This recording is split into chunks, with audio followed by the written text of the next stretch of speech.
ఇంకో ఆయన అడుగుతా ఎందుకు మరి మీరు ఇట్లా రాస్తున్నారు? నేను ఒకటే చెప్తా ఉన్నాను, ఇటువంటి ఇవన్నీ తెలంగాణ ఆస్తులు. ఈ ఆస్తుల మీద చాలామంది గద్దలు చూపేసి ఉన్నారు. వాటిని ఎక్కడికి నేను దగ్గర రానియట్లేదు, కట్టడి చేస్తూ ఉన్నాను.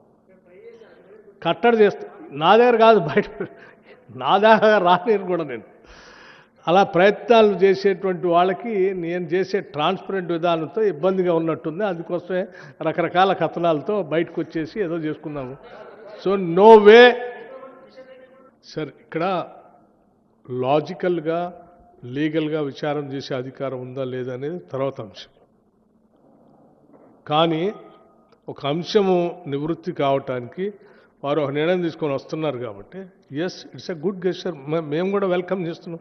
చేయండి, ఇది ప్రజలకు తెలియాలని అన్నాను. ఇంకో సందర్భంలో అయితే వేరే రకంగా మాట్లాడేవాడిని.